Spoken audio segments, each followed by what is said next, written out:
Okay, dosage of medicine, autism, ADHD.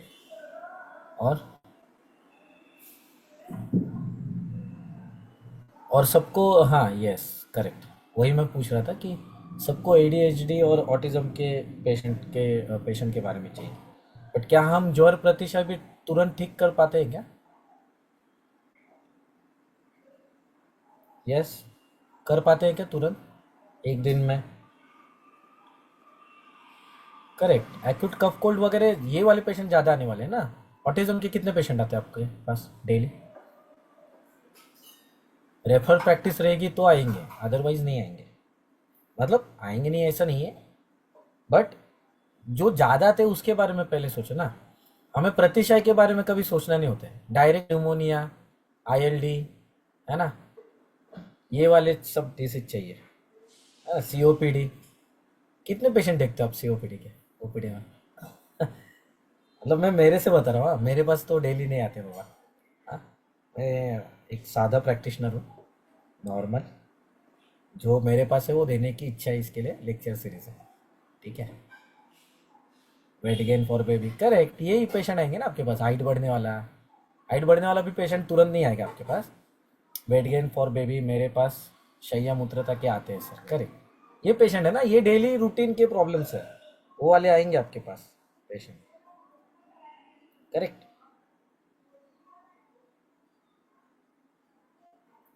तो ये वाले देखने ना, हमें हमें कौन सा ऑटिज्म ट्रीट करके झंडे गाड़ने। I am not demoralising you, हाँ, बट इज इट राइट और रॉन्ग? पहले नॉर्मल तो करो, आपकी ओपीडी बढ़ाओ, फिर जैसे जैसे एलिजिबिलिटी आएगी वैसे वैसे हो जाएगा। करेक्ट। उसमें कुछ बढ़त तीर मारने जैसा नहीं है। सिंपल प्रिंसिपल से एडीएचडी में या हाइपर एक्टिविटी में भी कुछ ऐसा प्रॉब्लम नहीं है। अभी कल परसों हम लोग ने और एक फ्री लेक्चर लिया था डाउन सिंड्रोम का।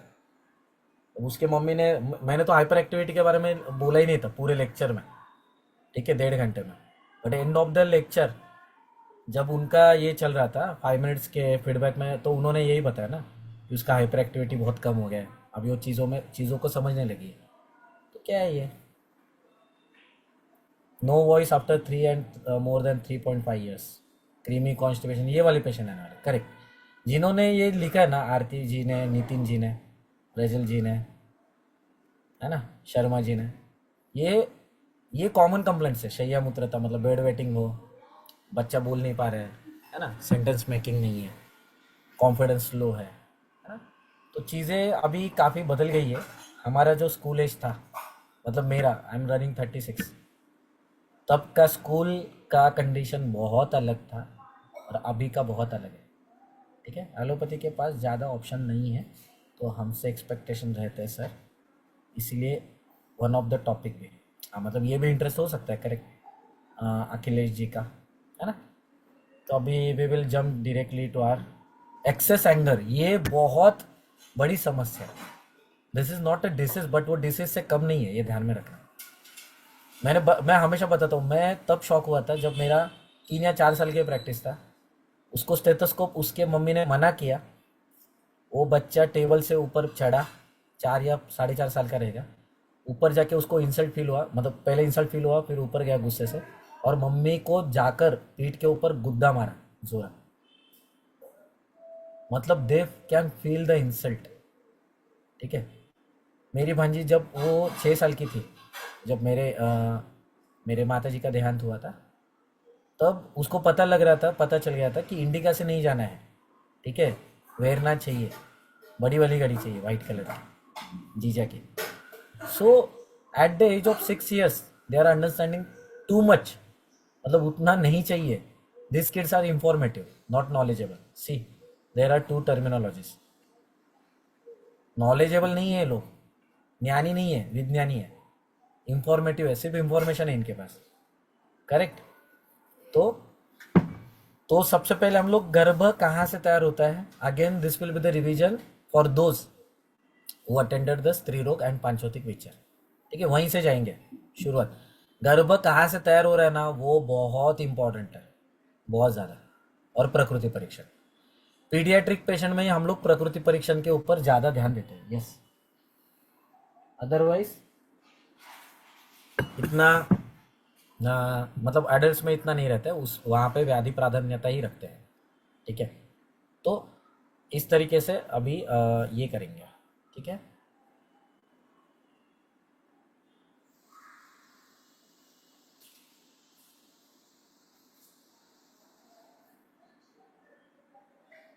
ठीक है,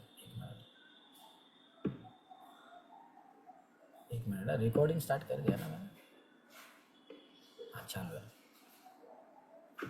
Yes.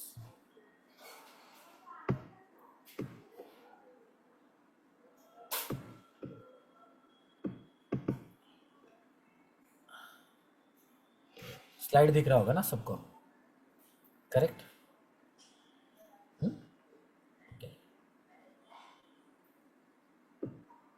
ठीक है। सो मेरा नाम है संदेश चौहान। आज का टॉपिक है बाल रोग एंड पांचौतिक चिकित्सा। ठीक है, किसी ने सोना नहीं है, ठीक है, during lecture. I hope the instruction is for all. हाँ, नहीं तो कुछ समझेगा नहीं। तो बाल रोग एंड पांचौतिक चिकित्सा, मैं मुंबई में प्रैक्टिस कर रहा हूँ और रसशिवम आयुर्वेद क्लिनिक मेरे क्लिनिक का नाम है। And you can contact any time on this number, ठीक है। और मेरा एमडी पोद्दार कॉलेज से हुआ है, मुंबई से। आगे जाएंगे। अब ये आने वाले 4 दिनों के लेक्चर सीरीज में क्या क्या ये करना है, एक मिनट, ये थोड़ा गलत तरीके से हो रहा है।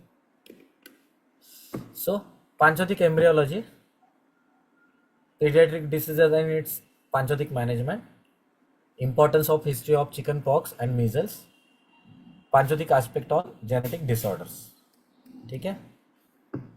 तो ये 4 टॉपिक हम लोग ले लेंगे। एम्ब्रियोलॉजी बहुत इंपॉर्टेंट है, क्योंकि गर्भ, अभी आपके केसेस में जितने भी आप पीडियाट्रिक केसेस देखोगे, तो गर्भ का महीना कौन सा है, बर्थ मंथ और conception month, this two are very important concept, very important, very very important, ठीक है।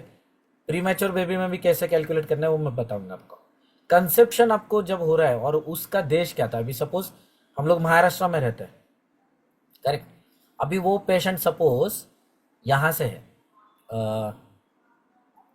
नागपुर से है, उसका मायका, ठीक है, एंड बॉर्न एंड ब्रॉटअप भी वहीं पे है, बट मुंबई में वो अभी आई है। एंड पोस्ट कंसेप्शन के बाद अभी वो फिर से वहाँ पे गए हैं। कहाँ पे? यहाँ पे नागपुर में चली गई, ठीक है। लास्ट के 3 मंथ्स हो या पहले 3 महीने हो, फर्स्ट प्रेगनेंसी। तो अभी वहां का जो रस धातु, रक्त धातु और मांस धातु होगा वो नागपुर के हिसाब से होगा। आप समझ रहे मेरी बात? वो ये मुंबई के हिसाब से नहीं होगा, क्योंकि मुंबई का ये कोस्टल रीजन है, ठीक है, क्षारधर्मी है। मतलब ये क्षारधर्मी है प्लस कफ प्राधान्यत्व भी है, मतलब ऐसा विचित्र एनवायरनमेंट है। और वहां पे नागपुर में टिपिकल क्षारधर्मी है। तो अगर ऐसे कुछ गर्भ संभव होता है, या गर्भ धारणा के समय अगर, yes ma'am, yes Manjusha ma'am. Yes, sir. Actually, before starting the lecture, I wanted the all the students to get acknowledged with you because many of the students which I have seen today are new and many are old who already know about you. So this is a good evening from Dr. Manjusha Chitte. I am from IIS, and today we are starting with the Balrog series, in which today is the first day, and in today's day this is the lecture. This is a series of Balrog for 4 days. Okay, and today is the first day, and many of the students have joined late. But earlier we have seen that Doctor Sir has asked everyone that what you want to learn, what are your expectations from Balrog Panchabautik Chikitsa aspects, right? So many people, they came with hyperactivity of the kids, excessive anger of the kids, the stammering, okay? Apart from the regular infections, viral infections or the recurrent cough and cold patients which we see in the OPD, or you may say diarrhea or dantodbhajanya atisar, okay? Yeah, less concentration in the kids, okay? So these are the day-to-day problems which are being seen in our home also, in our kids, and also in the patients also, right? Or the parents who come with with their kids. So I hope you all will love this 4 days session. But all the 4 days are not free for everyone. Today is the first day. First day we have given free for everyone so that you may analyze how Panchabautik Chikitsa goes. Okay, whether you can start your Panchabautik Chikitsa for Balrog practice, for the pediatric practice. Might be you people are not uh, practicing Balrog or pediatric cases, but it is very simple. Hardly with 7 to 8 medicines, we can treat Balrog very well. Only understanding the problem, how to understand, how to approach it in the Panchabautik way is very important. And for this, today in between us, we have the great legend of Panchabautik Chikitsa, Dr. Sandesh Chauhan sir. He has done his MD in Ayurveda, and also he has done his orthopedic manual therapy from UK. He has 7+ years of experience. Though he is a young Ayurveda practitioner, but from today's lecture, when you start listening his lecture, you will understand how easily he explores small topics of Panchabautik Chikitsa with the routine examples, with the examples which we see around us. Okay, so he is a very great teacher, I will say, because even I am listening to his lectures since last 3 to 4 years. He is a very good teacher and he is a very good practitioner also. He has completed his graduation from Nagar, Maharashtra in 2012. So he is a young practitioner, but uh, he has a vast experience. He has completed his diploma in Panchabauti Chikitsa from Sangli, and afterwards he has done his MD degree from India's top Ayurveda college, R.A. Poddar Medical College, Mumbai in 2016. Actually, during his post graduation itself, he came across this Panchabautik aspects, and then his curiosity increased to learn the Panchabautik Chikitsa for treating the patients at OPD level. And then during his post graduation itself, he has started practicing Panchavati Chikitsa. He has started seeing the magical results. And then he opted for the diploma course in Panchavati Chikitsa. And afterwards, the learning continued. He had learned from many Vaidyas who are the dawn in Panchavati Chikitsa. And he studied Panchakarma from different gurus. He had studied different he has done his different certification in OMT, Advanced Osteopathic and Chiropractic Manipulation Therapy. He was been awarded as the best osteopath in Mumbai 2022, and he was also honored as best teacher. And after the end of today's lecture, even I am sure that you all people will say that he is the best teacher and mentor. He was been honored as best teacher and mentor by Pro Ayurveda. After acquiring knowledge from different teachers, different gurus, and by attending different workshops and seminars, he started his own individual practice in 2016. And what makes him different from other doctors is his ability to diagnose the case on the spot, which makes him different from other doctors. And also, uh, any case, if Balrog or any other, okay, spine or Vat Roga Chikitsa, Vat Rog patient, okay. But today we'll be speaking only on Balrog. He tries to analyze it. Okay, if there is hyperactivity, which Mahabhut has been disturbed, which guna of that Mahabhut is disturbed. Okay, and today he will be sharing his insights, his experience regarding this, and he will not give you spoon feeding treatments. Okay, he will be making you learn how the samprapti is going in that innocent kid. Okay, and accordingly how to choose the medicine. There are hardly 7 to 8 medicines I have said, but from those medicine, which is the perfect, how to do a perfect diagnosis and how to select the perfect drug for that innocent kid. So he has a vast experience and he has successfully treated many cases in Balrog related to chicken pox, related to ज्वर, अतिसार, दंतोद भेदजन्य अतिसार, then delayed milestones which we have seen 2 days earlier. The free lecture was there. So on that basis only, today is the first lecture free for everyone. So please go through this lecture and enjoy his session. Thank you, everyone. Dr. Sandesh Chavan, sir, please do continue. Sorry to take your all time, but we should be aware who Sandesh sir is. He won't admire himself, but it is our responsibility. Okay, sir. Thank you. Thank you ma'am. इतना तो मैंने खुद के बारे में कभी नहीं सुना है। ठीक है, thank you ma'am, Manjusha ma'am. तो मैं ये सोच रहा था कि आज सपोज फ्री लेक्चर है, but I never think of like this कि कंटेंट रखना है ना, कि इंफॉर्मेटिव नहीं करना है। सो व्हाट ये आई ऑलवेज से कि ये सब अप्पा जी का है ना, हम लोग ने तो खुद से इन्वेंट कुछ किया नहीं है।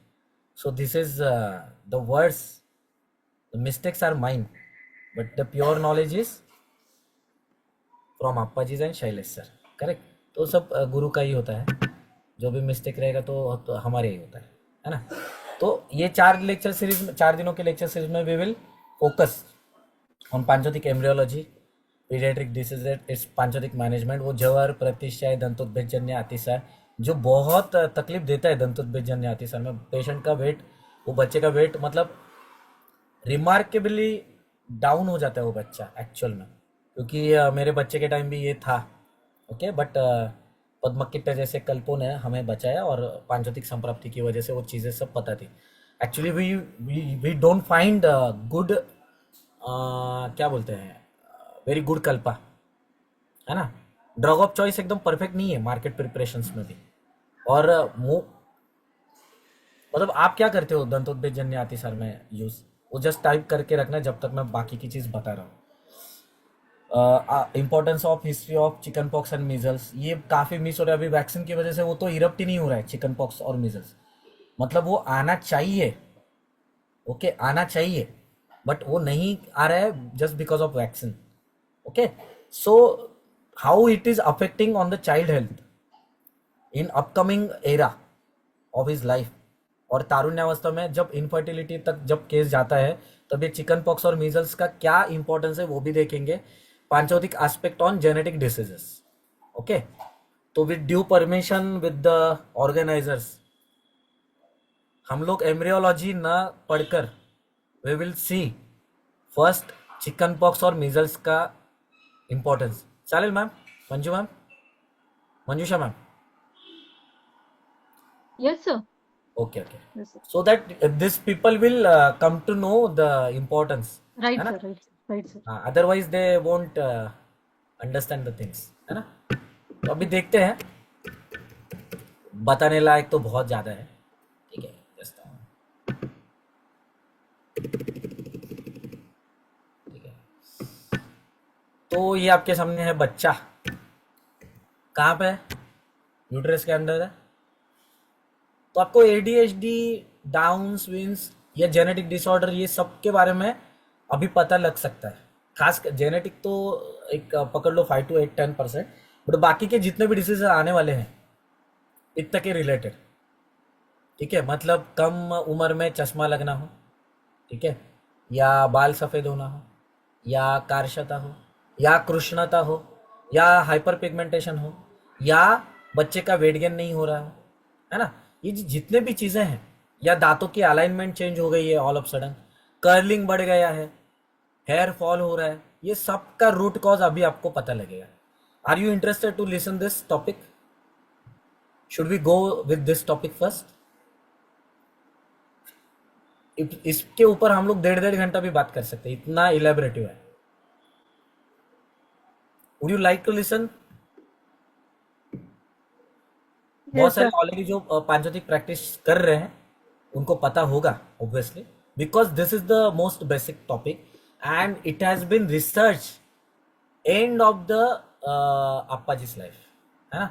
जो अप्पा जी के जो लास्ट के ईयर्स थे प्रैक्टिस के या जीवन काल के, उसमें इन्होंने इसके ऊपर फोकस किया था।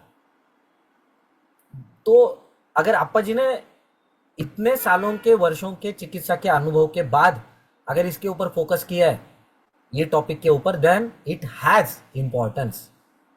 So we can't divert this topic and go further.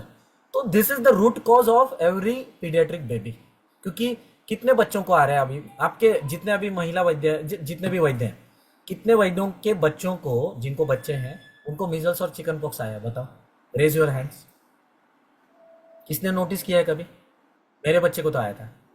Yes, no, okay. Rajal Shah ma'am के है, रजल मैम के बच्चे को फटाफट फटाफट करो, आया था. सो मोस्ट ऑफ दी, अच्छा यस यस लिखा है काफी सारे, ओल्ड प्रैक्टिशनर रहेंगे शायद, है ना? No sir. ओके, ठीक है, माइल्ड आया था. ओके, तो आया है तो you are in a what good phase of life. You will this व्याधि will not reflect much on that conditions, है ना? तो आने वाले फ्यूचर में ये जिनको मीजल्स और चिकन पॉक्स आके गए हैं जिनके बच्चों को, so I am really happy for that.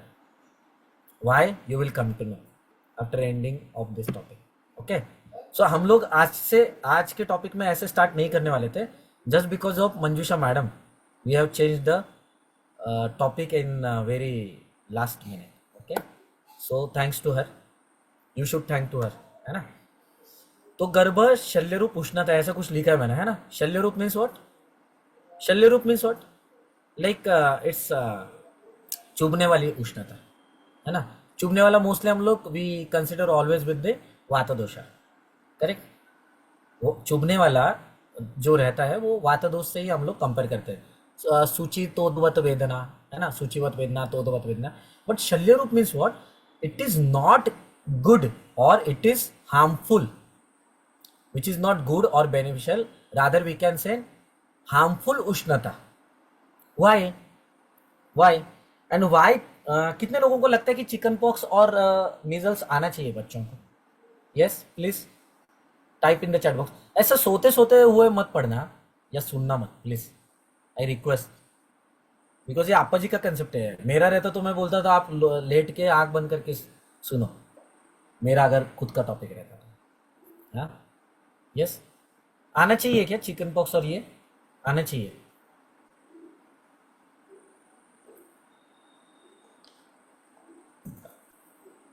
Yes, everyone is saying yes.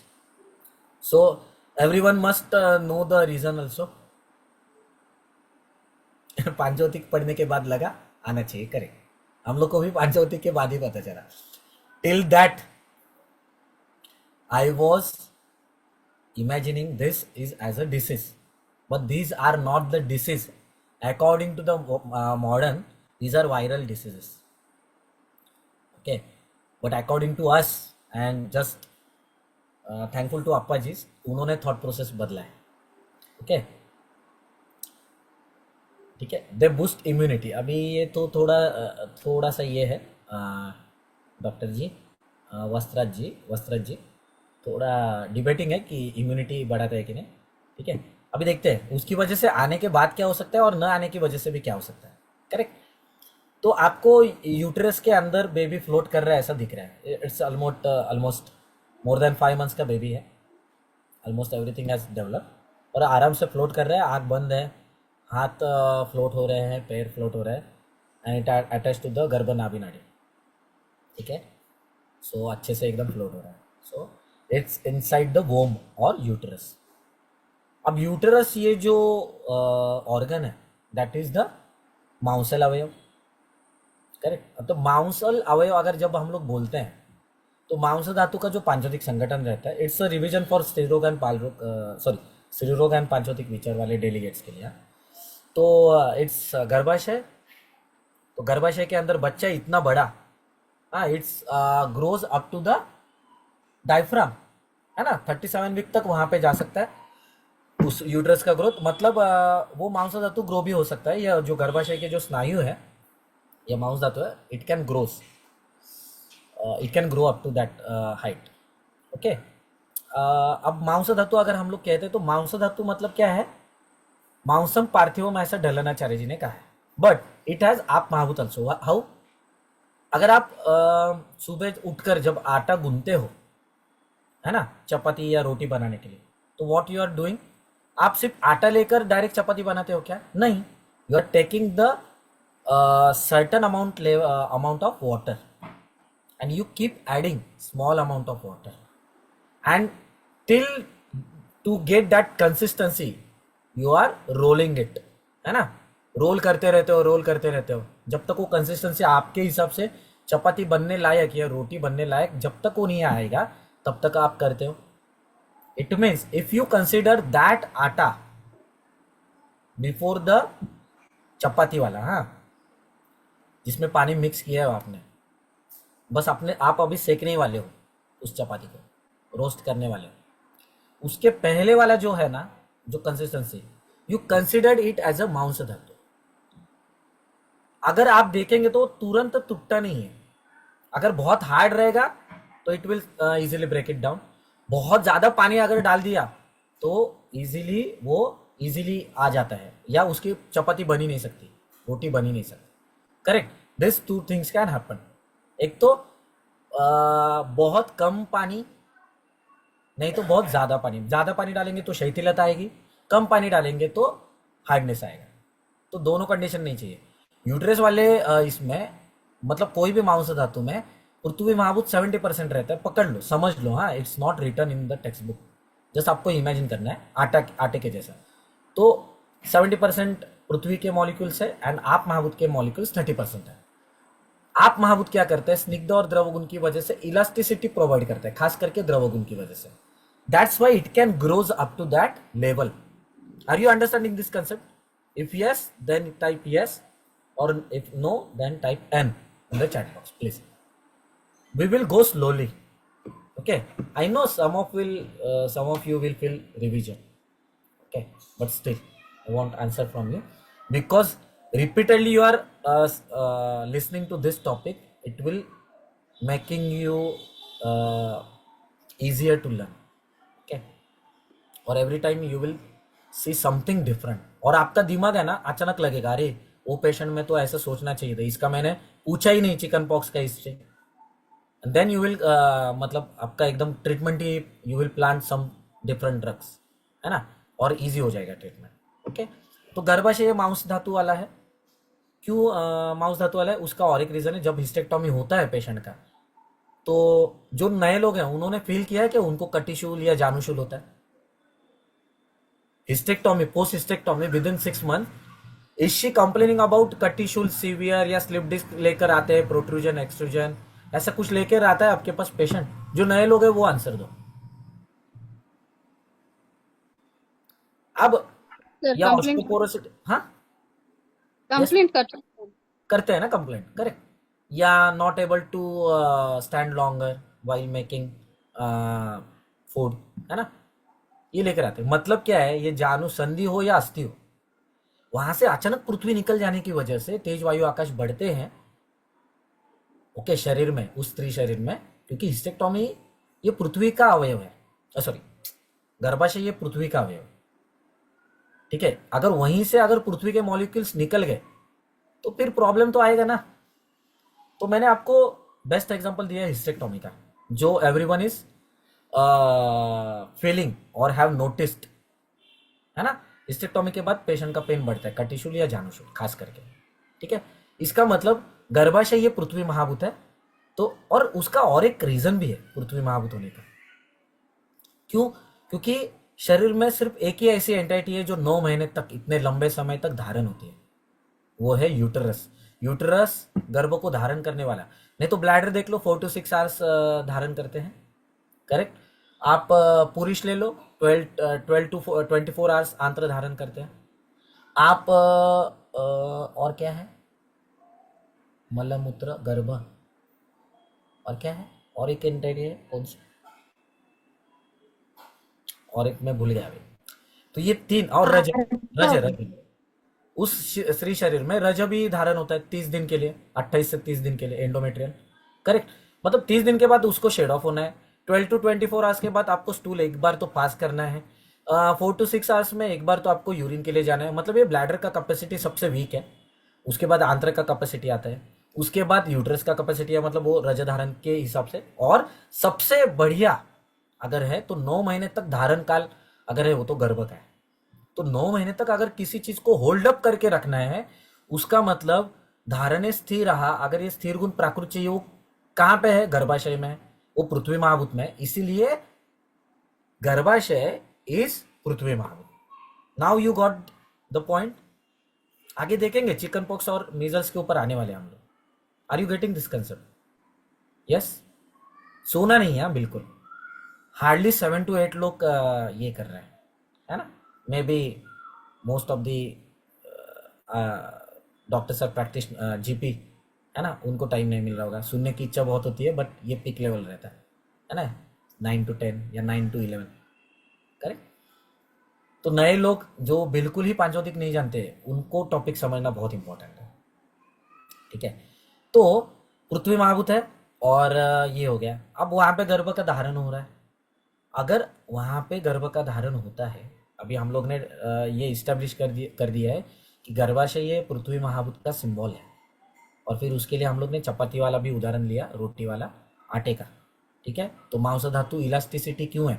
सिर्फ मांसम पार्थिवम का है तो वहां पे आप महाभूत है ही नहीं। डल्लनाचार्य जी ने तो मांसम पार्थिवम का है नहीं।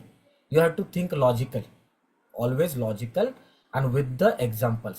लोक पुरुष साम्य सिद्धांत पता है ना सभी को। हम हमेशा व्यवहार का उदाहरण देखेंगे, रूटीन का उदाहरण देखेंगे, और बाद में चिकित्सा का उदाहरण देखेंगे। तो वो उसका फिर इजी टू अंडरस्टैंड हो जाता है चीजें, है ना। तो मांस धातु ग्रो कैसे होता है? अगर वो पार्थिव रहता सिर्फ, तो उसका साइज उतना ही रहता और गर्भ बढ़ ही नहीं पाता। हमेशा याद रखो, इलास्टिसिटी सिर्फ आप महाभूत की वजह से आती है मांस धातु में, यह हमेशा याद रखना। ठीक है। नहीं तो मुझे बताओ, और एक मैं आपको थोड़ा एविडेंस दे देता हूं संहिता का। मांस धातु का उपधातु कोई बताएगा? उपधातु क्या है? सिरा और कंडरा। मांस धातु कमल रक्त धातु का है ना वो। कमल नहीं, मल नहीं पूछ रहा हूँ, त्वचा उपधातु। त्वचा त्वचा त्वचा त्वचा हाफ आंसर है वो। हाँ, वसा षट्वक्च उपधातु है ना। यस और नो? कि स्नायुर्मूलम त्वक्च है, क्या है?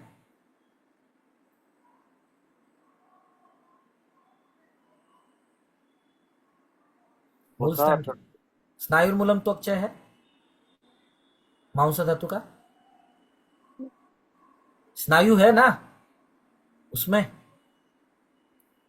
देखो गड़बड़ बेसिक से है। करेक्ट है ना। गड़बड़ नहीं याद आता है हमें, एज अ प्रैक्टिस ना हम लोग नहीं ध्यान दे पाते। ठीक है। तो वहां पे भी सोचना है भाई, ऐसा मत करो। हाँ, if you are sitting, see I am just 2 step ahead of you in practice. मेरा तो 8 ही साल का प्रैक्टिस है, आपका तो 25-25 साल का है, 16-16, 15-15 साल का रहेगा। I am very young practitioner. Okay. मैं बहुत अभी इसमें हूँ, बट जो चीज़ें मुझे पता है, मेरा हमेशा रहता है कि मैं दूसरे को जल्द से जल्द पता हूँ। अगर मुझे आज ये चीज़ पता चली है, तो मेरा ऐसा रहता है कि मेरा वमन कब हो रहा है उस थॉट प्रोसेस का, ऐसा रहता है मेरा। ओके। तो स्नायुर्मूलम त्वक्च। अब ये स्नायु कहाँ से है, किसी को पता है? स्नायु स्नायु किससे बनते हैं? मेद धातु से बनते हैं। मेद के खरभाग से स्नायु बनते हैं और मेद के मृदुपाक से सिरा बनती है। ऐसा भी रेफरेंस है सुश्रुताचार्य जी का। अब मेदव धातु का पांचोदिक संगठन क्या है? 70% आप महाभूत, 30% पृथ्वी महाभूत। और मांस से अगर मेद बनता है तो उसमें आप महाभूत होना चाहिए कि नहीं? वो अभी वो उपधातु का छोड़ दो, इट्स वेरी कंफ्यूजिंग, है ना, किसी को याद नहीं आ रहा है। बट मांस धातु से अगर मेद धातु बनना है तो उसमें आप महाभूत होगा या नहीं? डेफिनेटली होगा सर। एग्जैक्टली। इसका मतलब भले ही डल्लनाचार्य जी ने ऐसा बोला है कि मांसम पार्थिवम, बट हिडन आप महाभूत है। प्राधान्यत्व उसका पृथ्वी महाभूत का है वहां पर। So in short we can establish कि गर्भाशय ये पृथ्वी महाभूत से बना है, बट उसमें आप महाभूत पे, दैट्स व्हाई इट ग्रोज। क्योंकि बहुत सारे लोग क्या क्वेरी करते हैं जब पांचवधिक में नए नए सीखने आते हैं, तो डर लेना चाहते, आपने ही बोला था मांसम पार्थिवम, ये आपने स्लाइड में लिखा था, तो आप महाभूत कहाँ से आए? तो ये एक हो गया। अब वो आप महाभूत वगैरह का भी इंपॉर्टेंस है चिकन पॉक्स में, अभी देखेंगे हम लोग। अब ये हो गया यूटरस। तो uterus is 70% of Prithvi molecule and 30% आप महाभूत है। उसके अंदर आपको एक एमनियोटिक सैक दिख रहा है, ये बच्चे के अराउंड। एमनियोटिक सैक में क्या है? जल महाभूत है, एमनियोटिक फ्लूइड है। So can we consider it as a जल महाभूत? यस, यस और नो? Yes sir. करेक्ट। मतलब आप पकड़ लीजिए कि आप टिफिन लेके जाते हो, शल्य रूप उष्णता के बारे में मैं आपको डायरेक्टली बताता हूँ। तो मिल्टन वाले कभी टिफिन कैरी किया आपने, जो गारंटी देते हैं कि 4 to 6 आवर्स खाना गर्म रहेगा या 12 घंटा गर्म रहेगा? Yes, they are guarantee no, वही प्रमोशन और एड जब आता है उनका कि मिल्टन के टिफिन में, I am not advertising any company, but just I know that brand. तो मिल्टन के टिफिन में कैरी करेंगे तो उसमें गर्म रहता है, इंसुलेटेड रहता है। करेक्ट, यस और no? Everyone knows I guess. तो ये गर्भरूप शल्यता वैसे ही है, मतलब इंसुलेशन, बाहर का जो इंसुलेशन है दैट इज पृथ्वी महाभूत, उसके अंदर का जो टिफिन है that is you can consider, though it is a metal but you can consider it as a जल महाभूत या एमनियोटिक सैक, और उसके अंदर आपका खाना रहता है। और जो खाना है ना, you can imagine that as a garbha. तो जब तक आप टिफिन ओपन नहीं करेंगे तब तक वो खाना गर्म रहने वाला है। अरे बोलो भाई, ऐसे चुप मत रहो। पूनम जी, सौवा ji, yes sir. Yes. Correct. Ujjwala ji, you can. Prakash ji, yes, is from Nepal, ना? Good evening sir.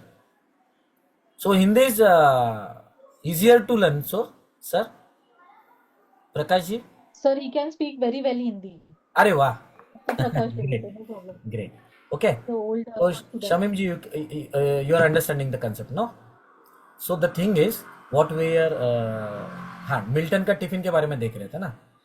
तो जैसे ही आप ओपन करते हैं उस टिफिन को, so if you are kept open, तो खाना ठंडा होने वाला है आराम से, ठीक है। वैसे ही जब आप ओपनिंग ऑफ टिफिन है, तो वो क्या है आपका, थोड़ी देर के बाद ठंडा होता है ना, कि खोलने के तुरंत बाद ठंडा हो जाता है वो?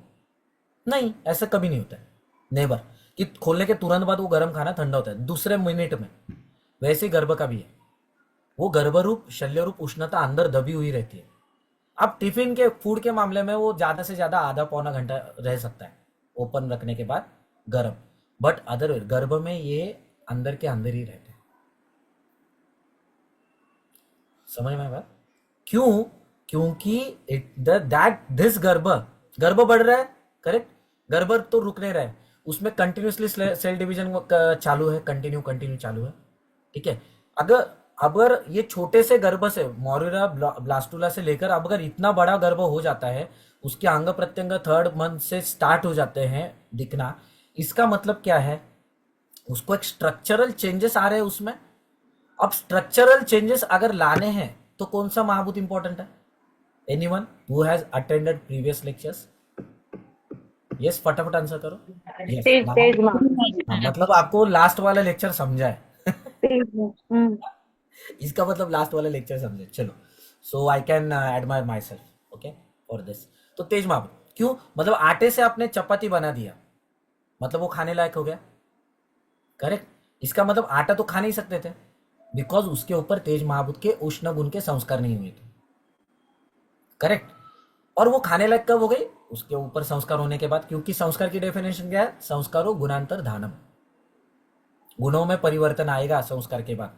आम, कच्चा आम और पका हुआ आम क्या है? धान्य के राशि में हम लोग जब रखते हैं उसको, उसमें चेंजेस आ जाते हैं, ठीक है। या पेड़ का फल हो, केला हो, वो कार्बाइड में रखकर, अभी ये एग्जांपल अलग है या गंदा है, it's not good, but carbide में रखने के बाद वो केला पक जाता है, ठीक है। तो हर एक इसका पकने के लिए या व्यक्त होने के लिए, स्ट्रक्चरल चेंजेस दिखने के लिए, तेज महाभूत के बिना you can not do anything. क्योंकि तेज महाभूत का काम क्या है, या पित्त की डेफिनेशन क्या है पता है? शरीर में पचन के द्वारा परिवर्तन, सिर्फ पचन करना ये काम नहीं है पित्त दोष का या तेज महाभूत का।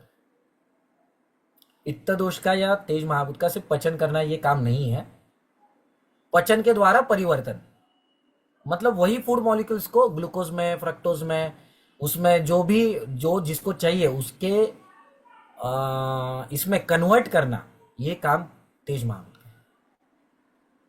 ठीक है। शुरुआत में बाल रहते हैं बच्चों को, सभी बच्चों को शुरुआत में, है ना। फिर हम लोग क्या करते हैं, जैसे जैसे वो ग्रो हो जाता है, उसकी उष्णता जैसे जैसे बढ़ने लगती है, तो वैसे वैसे वो बाल धीरे धीरे कम होने लगते हैं, या अभ्यंग या बेसन का आप जो लगाते हो उसके बाद।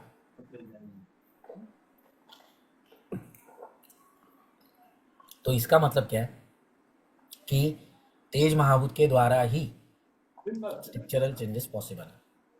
Correct, yes, you can say transformation या परिवर्तन। अब यहां पे क्या हो रहा है, बच्चा तो बढ़ रहा है, सेल डिवीजन फटाफट फटाफट हो रही है, एंड ऑफ द मंथ पृथ्वी और आप महाभूत बहुत ज्यादा बढ़ता है, खास करके पृथ्वी महाभूत, और बच्चे का वेट भी बढ़ता है।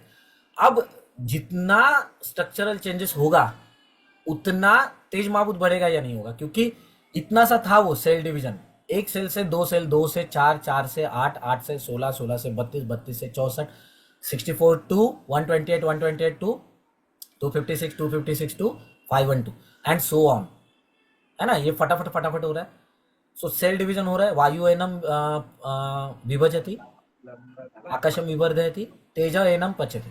तो इस जब भी डिवीजन होता है कोई भी चीज का, तो डिवीजन करने के लिए आपको, अभी सपोज आपको लकड़ी काटनी है, तो आप क्या करते हो, जोर से हथौड़ा मारते हो, या वो एक्स का यूज करते हो, वो शार्प रहेगी तो बराबर पेनिट्रेट करके दो टुकड़ों में हो जाते हैं। बट आपने कभी देखा है क्या, जब आप हीट करने के बाद जो सरफेस पे जो हीट होती है, वहां पे वो भाग है ना गर्म होता है, गर्म होता है, हॉट रहता है वो जो जहां पे हीट होता है, आपकी क्या बोलते हैं, एक्स हथौड़ी, पेड़ काटने वाली, या वुड कटर मशीन ले लो, कोई भी मशीन, टाइल कटिंग वाला मशीन ले लो, डिवीजन हो रहा है, टाइल कट हो रहा है, करेक्ट, जो आपको उसका सर्टन शेप चाहिए, तो वो टाइम पे वो लोग पानी ऐड करते हैं, देखा है आपने, पानी ऐड करके ना, थोड़ा थोड़ा पानी डालते हैं साइफन से, और तब वो टाइल कटिंग करते हैं।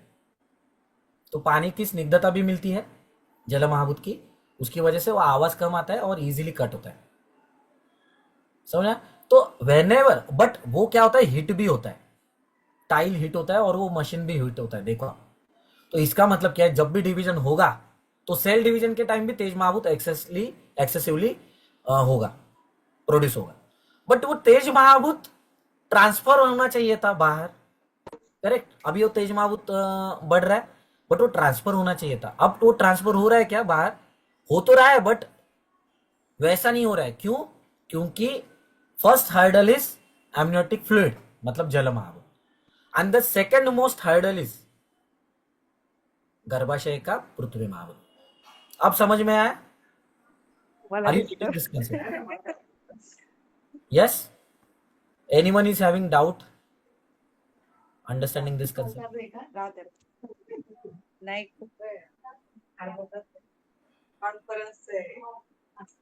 किसी का unmute करो, sorry, म्यूट करो जरा। हाँ,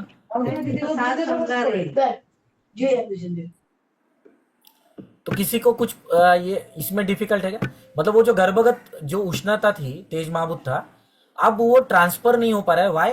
बिकॉज बाहर है, इमीडिएटली बाहर, उस शरीर के गर्भ के बाहर क्या है, जल महाभूत है। और जल महाभूत के भी बाहर क्या है, एमनियोटिक फ्लूइड के बाहर, सैक के बाहर क्या है, पृथ्वी महाभूत है। कौन सा? गर्भाशय का। तो इसीलिए जब बच्चा ग्रो होता है, ग्रो होता है, ग्रो होता है, उसके बाद जब वो बाहर आएगा, तब जैसे जैसे उसको ये मिलेगा, तो 1 साल के अंदर, या पकड़ लीजिए 5 साल के अंदर, हेतु के अनुसार, या उस गर्भ की गर्भगत उष्णता के अनुसार उसका व्यक्तिकरण होगा या एक्सप्रेशन होगा उस उष्णता का। किससे? तो चिकन पॉक्स और मीजल्स से। आप समझ में आया बात? यस और नो? यस सर, कनेक्शन बहुत अच्छी लगा है सर आपने। क्या कनेक्शन सर, ऐसे गर्भ से हमें मीजल्स आता है, we didn't had idea at all. नहीं, आपा जी का था ना, हमारा तो है ही नहीं। ये सब सर आपा जी का। आप ही से तो ज्ञान मिल रहा है ना। नहीं, हमारा देखो, हाँ, ये ऐसे मत बोलना। सी, मैं ना थोड़ा डिप्रेशन में चला जाता हूँ ये सब चीज़ों की वजह से। हाँ, ऐसे गुरु वीरू नहीं बोलने का, या हाँ आप थैंक्स सिर्फ अप्पा जी को करो। जी ही सर। इज द नहीं, मास्टर ऑफ दिस। ये कॉन्सेप्ट का आइडिया ही नहीं था सर हमारा। हाँ बस, तो आपको अप्पा जी ने वो ला के रखा है मेरे माध्यम से, ठीक है, ऐसे सोचा आप, है ना, तो मुझे भी बर्डन नहीं आएगा पढ़ाते वक्त। नहीं तो मैसेज पर्सनल में बहुत आते हैं ऐसे कि ज्ञान प्राप्त हुआ वगैरह। भाई हम लोग ज्ञान बांटने वाले हैं, हम लोग देने वाले हैं, मतलब हम लोग का नहीं है। ओके, वो ठीक है। Sir please consider the repeat का प्लीज। क्या? Yes sir. Hello. Sir concept एकदा रिपीट करा. म्हणजे तेज महाबुद्ध आणि मग गोवार आणि कांजिण्याचा कसा संबंध? हाँ हाँ, म्हणजे तो तेज मग मैं बता त्याचा रहा हूँ, amniotic हाँ, fluid म्हणजे जल आणि मग यस बाहेर म्हणजे पृथ्वी. यस यस, तो ये क्या हो गया ना, वो दब गई ना गर्भ के अंदर ही, वो उष्णता जो बाहर निकलनी चाहिए थी गर्भावस्था में ही, बट वो हाँ नहीं हाँ, हुआ एक्सप्रेस। करेक्ट। तो जब भी वो बिल्कुल बच्चा बाहर आता है, हाँ. जब भी वो बाहर आता है, तो जब उसके हेतु या गर्भगत उष्णता कितनी थी उसकी, उसके क्वांटिफिकेशन के अनुसार उसको हम्म, चिकन पॉक्स नहीं तो मेजल्स आते हैं।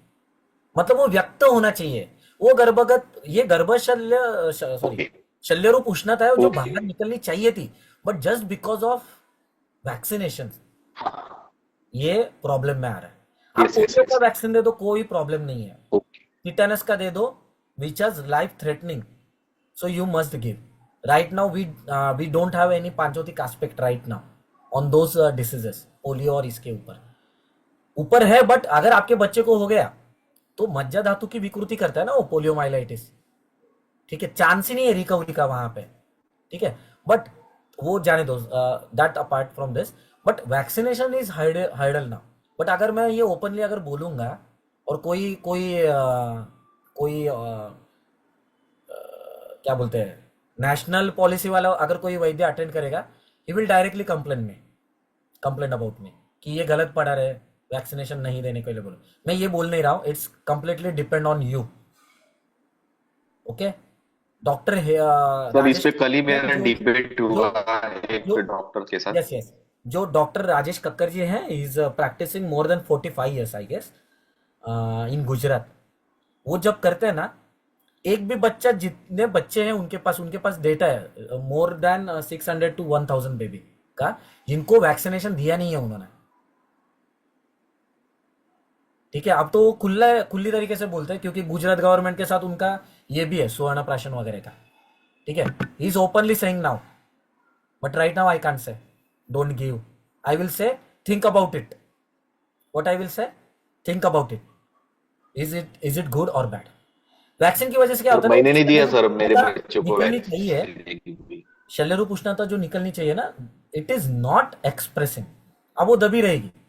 अब अप्पा जी ने और एक लॉजिक लगाया था, क्योंकि ये उनके 40 से 44 साल के बाद वाला ये था, हाँ, पूरा and of the life he has rediscovered about this thing, है ना, कि मीजल्स और चिकन पॉक्स हेल्थ के ऊपर ये कैसे करते हैं। तो कैसे करते हैं, मीजल्स मतलब क्या, तो आपका मीजल्स मतलब देवी जिसको बोलते थे पहले, है ना, देवी आना, या क्या बोलते हैं, छोटी माता हिंदी में। तो ये जो चीजें होती थी तब उसकी जो है ना, वो रक्त धातु तक ही उसकी उष्णता सीमित होती थी। मतलब अप्पा जी ने ग्रेडेशन किया था कि कौन से धातु तक ये उष्णता ये होगी तो फिर रक्त दुष्टि वाले लक्षण आपको मिलेंगे। ये था ना विसर्प, कुष्ठ, न्यच्छ, है ना, ये सब चीजें हैं जो रक्त दुष्टि में जो बताए हैं चरकाचार्य जी ने, है ना, चरक विमान स्थान में। तो ये सब चीजें आपको देखने को मिलेगी। और कांजिनिया या चिकन पॉक्स, मराठी में जिसको कांजिना बोलते हैं, या बड़ी माता, है ना, छोटी माता बड़ी माता, तो उसमें से जो चिकन पॉक्स है, तो उसका जो उष्णता रहता है ना, वो मांस धातु तक होता है। मैं क्या बताने की कोशिश कर रहा हूं, आप समझ रहे हैं क्या? एवरीवन डज अंडरस्टैंडिंग और नॉट, या बहुत ही मतलब ऊपर से ही जा रहा है? Yes, sir. समझ रहे सर. करेक्ट। तो We can. हाँ, तो रक्त धातु तक एक उष्णता होती है, ठीक है। अगर मीजल्स आके गया, नहीं आया तो क्या है उसके बारे में ऑलरेडी, मतलब आगे जाके देखेंगे। So we haven't touch that topic कि नहीं आया तो क्या होगा, तो मीजल्स अगर आता है आपको तो वो ज्वर का ही प्रकार है। एक मिनट है।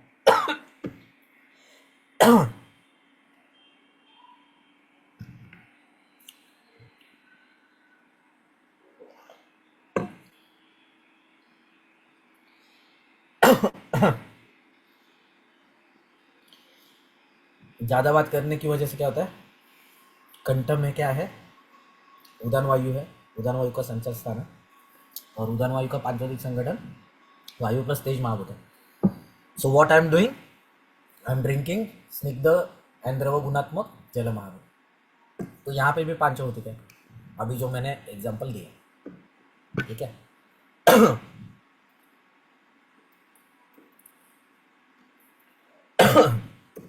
तो ये चैट ये देखेंगे फ्लो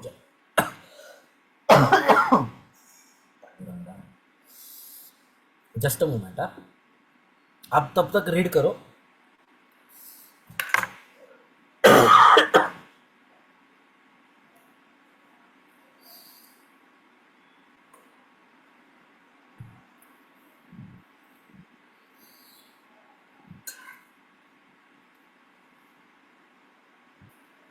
ओके,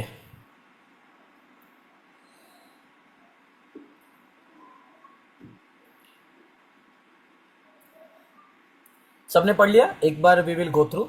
शुक्र शोणित संयोग होता है तो गर्भ का संभव होगा, गर्भ का गर्भाशय में वृद्धि होगा, मतलब परिवर्तन है।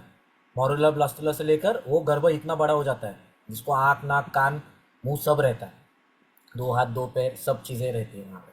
तो वाटर जैकेट यानी एमनियोटिक सैक की वजह से क्या होता है, और बाहरी गर्भाशय की स्नायु की वजह से तेज महाभूत के उष्णादि गुण बाहर नहीं निकल पाते, इस वजह से शल्य रूप उष्णता गर्भ में दबी रहती है। अब ये इंटरेस्टिंग टॉपिक है। अगर आपको चिकन पॉक्स तारुण्यावस्था में आएगा, किसी को देखा है क्या, किसी ने नोटिस किया है आपके किसी पेशेंट में? विसर्प नहीं है, यस यस कितना वाट लगता है आपने देखा वो पेशेंट? यस यस टॉलरेट, ठीक है, क्या नॉट टॉलरेट। अगर खुद को भी हुआ है ना तो आप थोड़ा इमेजिन करो। कफकाल में क्यों आता है पता है क्या? वो भगवान की देन है, या कफकाल में ही आना चाहिए बाल्यावस्था में। क्यों? कफ दोष is made up of Prithvi plus आप महाभूत। तो ये जो व्यक्त होने वाली उष्णता है, एक्सप्रेस होने वाली, जो 9 महीने तक दबी हुई है, ठीक है, उसकी क्वांटिटी भी ज़्यादा है। तो अगर वो बाल्यावस्था में एक्सप्रेस हो जाती है तो क्या होता है पता है, कफकाल की वजह से वो टॉलरेट कर पाता है। बट जब ये 16 या 20 साल के जब बाद आता है ना chicken pox, then it's completely intolerable. विसर्प के जैसा होता है वो वेदना। समझ में आया बात? क्योंकि वो तारुण्यावस्था ये पित्त दोष का काल है, पित्त प्राधान्य का, इसीलिए कफकाल में ही व्यक्त होना चाहिए। और दुर्दैव से ट्रिपल वैक्सीन जो है वो हम लोग 8 मंथ्स वगैरह में दे देते हैं, MMR।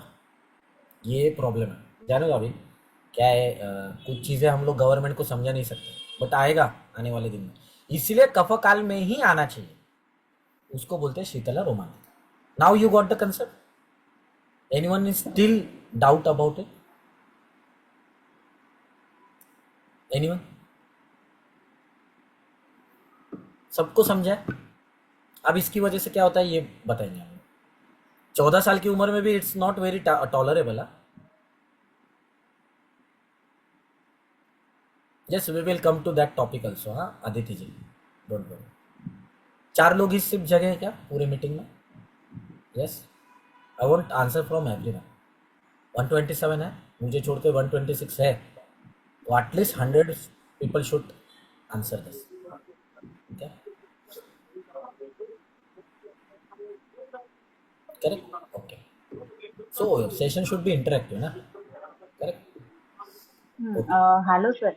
हाँ क्योंकि हाँ, मतलब इसके बारे में मुझे कहना था कि मेरे 2 बच्चे हैं, एक तो 14 साल का और दूसरा 9 साल का है। तो मतलब 2 साल पहले उनको, जैसे आपने बोला कि उनको चिकन पॉक्स आया था, दोनों को भी। मतलब पहले छोटे को आया, फिर बाद में बड़े को आया। तो दोनों में भी मतलब जो आने का, जैसे आपने बोला कि वो 14 साल का जो बड़ा वाला है उसको ज्यादा उसका मतलब तकलीफ भी हुआ था, और मतलब जो इरप्शन था बहुत ज्यादा था उसको, और मतलब कम भी नहीं ज्यादा हो रहा था वो। और जो छोटा वाला था उसका मतलब 2 दिन में ही वो नॉर्मल हो गया। और आपने जैसे बताया था, तो मैंने उसको बाद में वो पापा का वगैरह सब चालू किया था, हमने उष्णता की चिकित्सा वगैरह। और मुझे ये भी एक बताना था कि उनका वो आने के बाद, चिकन पॉक्स आने के बाद हाइट ग्रो हो गया क्या हो गया? दोनों में भी। Height height growth. हाँ। हाँ, वो चिकन पॉक्स मतलब आने के बाद हाँ, आने के बाद उसमें मुझे वो दिखाई पड़ा कि उनका दोनों में भी हाइट ग्रो हो गई है। मतलब ठीक ये है, मुझे एक मालूम हुआ उसके उन दोनों के साथ। ठीक है। देखो अभी उनका खुद का एक्सपीरियंस है, ठीक है। सो मतलब एवरीवन शुड और शुड एग्री एक्चुअली, हाँ। कैन एग्री नहीं है, but should agree, okay, on this topic, है ना। मतलब आपा जी का सोच क्या रहेगा वो सोचा ना आपने? सोच सकते हो ना कैसे सोचते होंगे वो, हर चीज़ को कैसे किस नज़रिए से देखते होंगे, है ना। अलग लेवल है ना। संत है ये सब, सदगुरु और संत लेवल के हैं। तो अभी सपोज मीजल्स मतलब आके गया है और आया ही नहीं, ऐसे दो कंडीशन है आपके पास आ रहे। अभी मुझे बताओ, अगर आपको वो आप खुद के, हाँ, वैद्यों को ही, अगर किसी को बच्ची है, मतलब लड़की है, and she is now about 11 और 12 ईयर्स, और फर्स्ट मेंसेस आ चुके हैं, ऐसे कंसिडर करो, तो एक को मतलब पकड़ लो पहली कंडीशन में आए ही नहीं है चिकन पॉक्स या मीजल्स, और वैक्सीनेशन दिया था। अब वो क्या हो गया, जो एक्सप्रेस होने वाली उष्णता थी वो एक्सप्रेस हुई नहीं, इसलिए डिलेड प्यूबर्टी, डिलेड मेंसेस, कष्टार्तव, विलंबार्तव, या स्पॉटिंग जैसे आपको ज़्यादा दिखते हैं, या मेनोरेजिया या मेट्रोरिजिया उसके अगेंस्ट भी दिखते हैं। ये क्या है पता है क्या? डिलेड मेंसेस की, सॉरी, जस्ट बिकॉज ऑफ गर्भतक उष्णता अब वहाँ से आपको हर्डल करेगी, इसलिए चिकन पॉक्स और मीजल्स का, या बाल पक रहे हैं ज़्यादा, क्योंकि वो एक्सप्रेस नहीं हुई तो वो धातुओं में जाकर एक्सप्रेस करेगी खुद को, वो रुकने नहीं वाली, वो एक्सप्रेस करेगी 100%। नॉनवेज का समझ में आ रहा है? Hmm so you have to understand this importance कि चिकन पॉक्स और मीजल्स नहीं आना या आना, इसको लाइटली मत लो, या उसका लिमिटेशन मत रखो। हाँ, आके गया ना, हम लोग ने ट्रीटमेंट दिया था, ठीक है, ऐसा नहीं होता है वो। उसके दूरगामी परिणाम मतलब लॉन्ग लास्टिंग इफेक्ट क्या हो सकते हैं, वो भी इंपॉर्टेंट है। अगर आपके बच्चे को ही, आपके बच्चे को, मैं पेशेंट के बारे में बात ही नहीं करूँगा, अगर आपके बच्चे को ही आके गया है, इसका मतलब उसकी 70% शल्य रूप उष्णता चली गई है। अब वो ज्वर का ही टॉपिक है, मीजल्स हो या चिकन पॉक्स हो, ज्वर है, और ये रक्त को पकड़कर होने वाले व्याधियां हैं दोनों भी। एक रक्त धातु में स्थिरता होती है, सॉरी, रक्त धातु में होता है मीजल्स का जो उष्णता होता है, और मांस धातु की जो उष्णता होती है, आपा जी कहते हैं कि वो स्थिर होती है, मतलब वो चिरकाल रहती है। इसके लिए चिकन पॉक्स वाले बच्चों को ये प्रॉब्लम, अगर आप दोनों भी कंप्लीट मतलब नहीं आया है और क्लॉट्स है आपके मेंसेस में बच्चे बच्ची के, ठीक है, और नहीं आया है और क्लॉट्स है, तो दोनों में कौन बेहतर ट्रीट होगा पता है आपको? जिसको आके गए ना चिकन पॉक्स, उसका ट्रीटमेंट जल्दी होगा कंपेयर टू दोस्त जिनको नहीं आया है। तो साध्यत्व और स्पैन ऑफ ट्रीटमेंट ये उसके ऊपर डिपेंड होता है। Are you getting this concept और स्टिल कंफ्यूज्ड? तो ये फर्क है दोनों में। किसी किसी के बच्चे को दांत आते ही नहीं है, मतलब सामने के 2-3 दांत आएंगे नहीं। प्लीज डोंट ड्रॉ एनीथिंग, हाँ, see, don't do this, who has doing this ना, is doing this, don't do this, it's slide खराब कर रहे हो आप मेरा, है ना। तो जिसको आया है, हाँ, प्रकृति के उस हिसाब, देखो प्रकृति डज मैटर, बट पहले आपको संप्राप्ति समझनी पड़ेगी ना उदय जी। प्रकृति परीक्षण ये जो टॉपिक है ना, जब आपको आ ही नहीं रहे, what, who is doing this यार, डोंट डू दिस, क्या ये, हाँ? स्लाइड खराब कर रहे हो मेरा आप। मंजूषा मैम, ते इरेज करते थे क्या, बघा जरा प्लीज। बघते मी sir.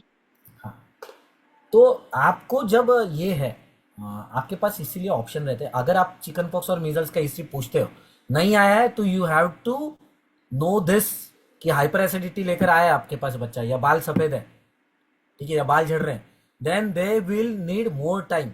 What you are thinking कि 6-8 महीने में हो जाएगा, उनको बोलो नहीं, उसके ऊपर भी लग सकता है, बट आपको रिजल्ट मिलना स्टार्ट में हो जाएगा। बट जिनको आके गए उनका 3 या 4 महीने में हेयर फॉल ठीक हो सकता है। आप समझ रहे? तो साध्यत्व के ऊपर परिणाम होता है चिकन पॉक्स और मीजल्स का, आए हैं या नहीं आए। Okay, that's why this topic is very important. और प्रकृति के बारे में हम लोग बात करें तो हम लोग इसमें चलेंगे। तो प्रकृति का क्या है ना कि प्रकृति परीक्षण, जब आपको रिजल्ट नहीं आ रहा है कोई व्याधि में, then only we are doing this प्रकृति परीक्षण, otherwise we are giving less importance to this topic now, because व्याधि इतना बड़ा है और माइग्रेशन इतना रहता है पेशेंट का। मतलब नागपुर का पेशेंट मुंबई में आएगा, साउथ का पेशेंट मुंबई में जाएगा, मुंबई का पेशेंट नॉर्थ में जाएगा पोस्टिंग के लिए, एंड गड़बड़ बहुत ज़्यादा होता है। एंड अगर किसी का है मतलब पूना टू नासिक या मुंबई टू नासिक, अगर कोई ये डेली ट्रैवल करता है तो नासिक का एनवायरनमेंट अलग है, यहाँ का एनवायरनमेंट अलग है, वहाँ के फूड हैबिट्स अलग है, यहाँ के फूड हैबिट्स अलग है। तो प्रकृति परीक्षण ये बहुत अभी ये हो गया है। डेफिनेटली अर्ली प्यूबर्टी, हर चीज का चिकन पॉक्स और मीजल्स के साथ आप कंपेयर कर सकते हो या कोरिलेट कर सकते हो, ठीक है। तो it's very important to understand this topic. तो मीजल्स, जब भी आपके पास हिस्ट्री मिलेगी कि मीजल्स आके गया है बट चिकन पॉक्स नहीं आया, तो आपको रक्त धातु के जितने भी डिसीजेज आएंगे, वो विसर्प हो या नॉर्मल हाइपर पिगमेंटेशन हो, कोई भी हो, नक्ष कामला वगैरह हो, वो आपको इजी टू ट्रीट हो जाएंगे। बट अगर वो ये है, अगर वो नहीं आते हैं, क्या बोलते हैं, और चिकन पॉक्स अगर आता है तो उस विदग्ध रक्त धातु के द्वारा ही, क्योंकि ये मैंने जैसे कहा कि ये इसके रिलेटेड है, रक्त धातु से ही रिलेटेड है दोनों भी डिसीजेस। तो रक्त धातु ही वो रक्त धातु का अनुष्ण गुण उष्ण गुण में परिवर्तित होकर उसी से सभी ऑर्गन्स का पोषण होता है, या स्त्रोतों का पोषण होता है, या अवयवों का पोषण होता है। तो इस वजह से उसके बाद ही वो पोषण होने की वजह से वैसे वैसे सिम्टम्स दिखने लगेंगे। मतलब आना भी बैड है और न आना उससे ज्यादा बैड है। आप समझ रहे मेरी बात? बट आना चाहिए। तो आपको सिर्फ 30% उष्णता की ट्रीटमेंट करनी है, नॉट 100%। नहीं आया तो प्रॉब्लम है, तो आपका लाइफ टाइम ट्रीटमेंट, मतलब स्पैन ऑफ ट्रीटमेंट बढ़ेगा, कालावधि, चिकित्सा का कालावधि। सभी को समझे ये टॉपिक? यस और नो? हम लोग लेने वाले थे embryology. Yes Yes, sir. Yes sir. Okay, so always ask your patient, मतलब सिर्फ पीडियाट्रिक पेशेंट में नहीं, हाँ, सिर्फ पीडियाट्रिक में नहीं, आपको अडल्ट में भी पूछना है, आपको 73-75 ईयर्स ओल्ड में भी पूछना है कि आपको आके गया था क्या। वो बोलेगा मुझे याद नहीं, छोड़ दो, बट पूछने का आदत लगा। नहीं पूछेंगे तो फंसोगे ट्रीटमेंट में। आप बताएंगे नहीं 4-5 महीने में ये ठीक हो जाएगा, और उसको अगर लकीली अगर उसको आके गया है चिकन पॉक्स या मीजल्स, तो आपका ट्रीटमेंट बहुत जल्दी होगा। एसिडिटी का, मतलब हाइपर एसिडिटी का भी नहीं आए तो इट विल टेक टाइम, ठीक है।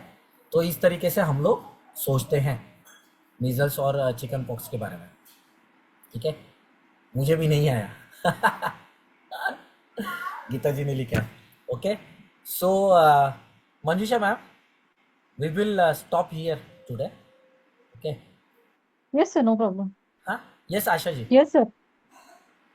किसी को कुछ डाउट रहेगा तो यू कैन आस्क। नमस्ते सर। हाँ। सर, इसमें आपने बताया कि जो उष्णताजन्य व्याधि है, राइट, तो उसी के बारे में चिकन पॉक्स और मिजल्स की हिस्ट्री लेनी है, दैट इज इम्पोर्टेंट, या फिर वात व्याधि वगैरह में भी इसका कुछ नहीं, इम्पोर्टेंस बात होता है? वादी में भी लेना है ना, सभी जो भी आपका है ना, उससे 101% उसका दुष्परिणाम होता ही है। See, okay. Past history of chicken pox and measles is like कि आपने रोड बनाया है, अभी न्यूली कंस्ट्रक्टेड है, सीमेंट का road, and someone rides a bike on it. अब क्या हुआ, दिखने में रोड खराब दिख रहा है, करेक्ट, और उसके इंप्रेशन अभी परमानेंट है, यस और नो? राइट। अब रोड के कंसिस्टेंसी में कुछ प्रॉब्लम आएगा, या धारण शक्ति में, नहीं, बट अगर जब भी क्रैक होगा तो फर्स्ट क्रैक शायद वहां पे जाने के चांसेस ज्यादा है। ओके। समझ में आया? तो इस प्रकार से सोचना है। दिखने में तो रोड वो गंदा ही दिख रहा है, मतलब it's not plain, it's not evenly shaped ना। व्हाई? बिकॉज जब वो सीमेंट गीला था, आर्द्र था तब उसके ऊपर से बाइक किसी ने चलाया। Right. मतलब जो शरीर का बंधारण है हाँ, उसके तो हर अंदर एक वो एस्पेक्ट में आपको कंस्ट्रक्चरल चेंजेस आ यस जाएंगे। यस यस ये जो चीज है ना, entropy on structural changes, curling of hair, दांतों की मिसअलाइनमेंट, मायोपिया, हाइपरमेट्रोपिया, कानों में से कान बार बार फूटना यानी otorrhoea, mouth ulcers, constipation, severe constipation, it's one of the biggest hurdle in the paediatric condition right now nowadays. It's very very very big problem. ठीक है, सो उनके पास कुछ ऐसा विशेष द्रव्य नहीं है डल्कोलेक्स या पैराफिन के, क्रीमाफिन के अलावा। ठीक है, but we have ample of things. Okay, and संप्राप्ति। ठीक है, तो थैंक यू इस सर। वजह से ये बहुत इंपॉर्टेंट है। ठीक है, यस। सर सर तो मायोपिया और ये हाइट का और ये मीजल्स का क्या रिलेशन? तो वही है ना, जो गर्भगत उष्णता है, it will arrest the growth. समझ में आया बात? या you can say it will, क्या बोलते हैं, it will structural change. Myopia और हाइपरमेट्रोपिया मतलब क्या? जस्ट मोमेंट ना, एक मिनट ना, सब लोग उसके ऊपर सोचो, तब तक मैं आपको एक बताता हूँ। हाँ, चीज़ बहुत इंपॉर्टेंट है। मैडम ने बहुत अच्छा डाउट पूछा है।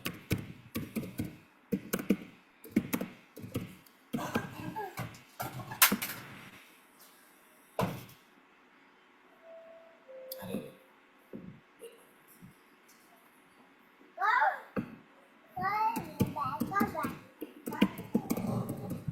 Good evening, all the delegates.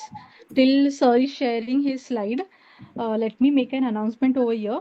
More than 50% of the participants have already enrolled for Balrog Panchabhautik Chikitsa. But if anyone is interested after this lecture, they can enroll today. They are already present in the enrollment group or message me in personal. The fees is only 1500 rupees. And in this 1500 fees, you will have a 4 days class where all the syllabus points we have shared in the group also. I'll just repeat that all the recurrent infections or the viral infections, bacterial infections that we see in the general OPD, okay, like Shwaskas, Bal Dama, Jwara, Pratisha, recurrent rhinitis, asthma, then recurrent tonsillitis. And just now, sir has said that constipation, otorrhea. Constipation is the main issues which is going nowadays. Apart from this, we have seen today the importance of chicken pox and measles history, and then how to treat or how to deal with Govarkandya, measles, chicken pox. Apart from that, most alarming cases like poor concentration or delayed milestones, autism, stammering, height issues, or poor eyesight issues. Okay, all these topics we are going to see in very, very depth, correlating it with the normal routine examples and giving you a complete Ayurveda aspect. So, if anyone is interested to join, we are going to continue this class from tomorrow, and then on 20 and 21st of Jan, same time 9 p.m. and the fees is only 1500 rupees. Please don't miss this opportunity because this is a very good workshop, I'll say, and you had already had a demo lecture today. Okay, so you can continue with the vision Okay. disorders. So you can clearly see, हाँ, correction of vision disorders, myopia, astigmatism, hyperopia, है ना? तो यहाँ पे आपको क्या दिख रहा है? जो आईबॉल का जो स्ट्रक्चर है, इज इट चेंजिंग और नॉट? यस और no? It's changing. Yes, change हो रहा है। करेक्ट, दिख रहा है ना, वो स्लाइड पे दिख ही रहा है, उसमें कुछ ऑब्जर्वेशन का बात है सर। करेक्ट, तो इसका मतलब क्या है? अगर मुझे पापड़ पापड़ बनाना है तो I have to get that readymade papad from the store, grain store, okay, तो तब वो पापड़ का कंसिस्टेंसी एकदम स्मूथ रहता है. The moment I start roasting, है ना, तो उसका क्या जल माप जैसे उड़ जाता है तो उसका ये चेंज हो जाता है शेप. तो कोई भी शेप चेंज नहीं. या ग्लास से जो ग्लास बॉटल बनाते हैं, कांच से जो ग्लास बॉटल बनाते हैं, have you seen that video on YouTube shorts या इसमें? मैं तो वही देखता हूँ. क्या पांचभौतिक तत्व कहाँ पे, तो वो पहले उसको गर्म करते हैं. कोई भी मेटल को अगर शेप देना है तो what we are suppose to do, पहले उसको हीट करना पड़ेगा, मेल्टिंग पॉइंट अचीव करना पड़ेगा. उसके बाद ब्लोअर करके या उस इसमें क्या बोलते हैं मॉडल या इसमें डालते हैं. साचाला काय बोलतात इंग्लिश मध्ये, उस शेप के इसमें बर्तन में डाई डालते हैं. हाँ, mould die die mould die mould में मोल्ड डालते हैं. मोल्ड मोल्ड मोल्ड में मोल्ड डालने के मोल्ड बाद उसको ठंडा होने के बाद उसको शेप आता है. But before giving that shape to that metal, what we have to do, melting मतलब क्या, तेज माप. तो स्ट्रक्चरल चेंजेस अगर लाने हैं या आते हैं डिसीज वाइज भी, तो तेज महाभूति में. तो मीजल्स और चिकन पॉक्स न आने की वजह से या आने की वजह से ये सब चीज़ें आपको दिखती हैं.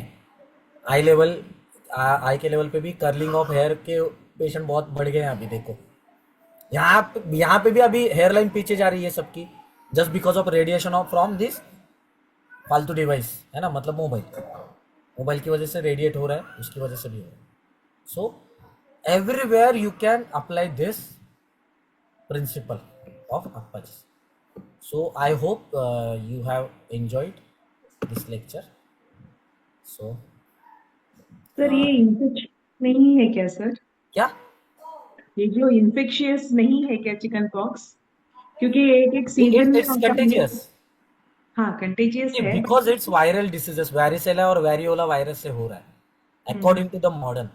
It's contagious definitely, but why it is happening, that's very important, and it should happen in every human being. Correct sir. Ayurveda से हम कैसे लेंगे सर ये कंटेजियस, आयुर्वेद से कैसे एक्सप्लेन कर सकते हैं? मुझे बताओ, कंटेजियस ना, तो उसको तेज और वायु के बिना तो संप्रप्ति बनेगी नहीं. करेक्ट. तिकडे जा. एक मिनिट थांब, तू तिकडे जा, मी देतो. एक मिनट. हाँ, तो तेज और वायु के बिना तो संप्रप्ति बनेगी नहीं, जी. क्योंकि दो ही ऐसे हैं, वायु में चल गुण है और तेज में उष्ण.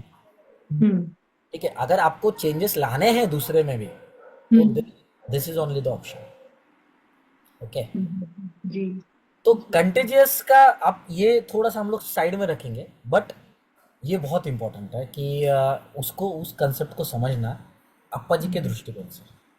ठीक है. तो I hope you must understood.